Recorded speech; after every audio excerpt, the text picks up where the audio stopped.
It's not that complicated. History. There was once a very wise man living in ancient times. He was elderly and educated, and held knowledge and books to the highest regard. One day while on a walk, he realized that his shoes were really starting to wear out. Because he spent a lot of time walking on a daily basis, he knew he had to find the best shoes to support and protect his feet.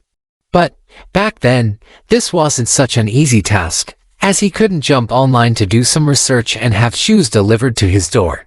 The man didn't want to make things worse by purchasing the wrong shoes and having inadequate protection, which would lead to injuries and the inability to leave his home and walk to find new books to read.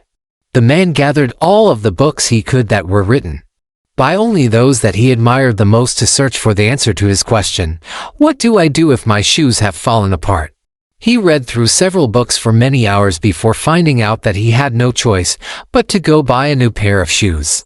He then spent a lot of time reading about how to know if a pair of shoes fits properly.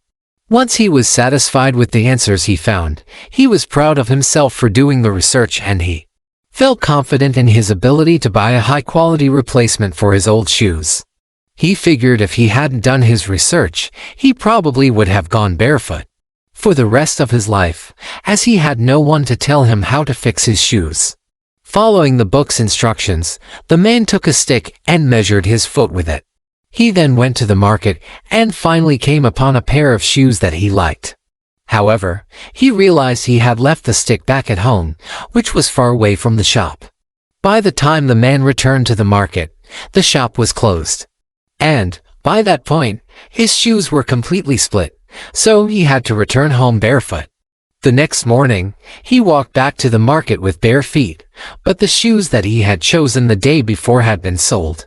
The wise man explained what had happened to the shopkeeper, who reacted with a sense of surprise, asking, "Why didn't you buy the shoes yesterday?" The wise man replied, "Because I forgot the stick that I had used to measure my feet back home. And anyone who knows anything about shoes knows that you have to have the correct measurements of your feet before you can buy shoes. I didn't want to buy the wrong size, and I was following the normal instructions." Even more confused, the shopkeeper asked, "But your foot was with you. Why didn't you just try the shoes on?"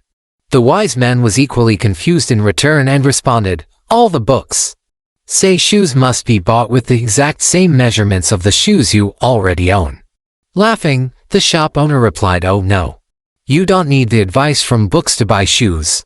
You just need to have your feet, some money, and some common sense to not complicate things." The moral: some of the mess you need to take action without overthinking things. Knowledge often comes in handy, but in some circumstances, if you lack experience or common sense, your knowledge will only get you so far. In fact, it could make things seem a lot more complicated than they actually are. If you're facing an issue, don't forget to use your reasoning skills in addition to anything you've learned in a formal learning environment.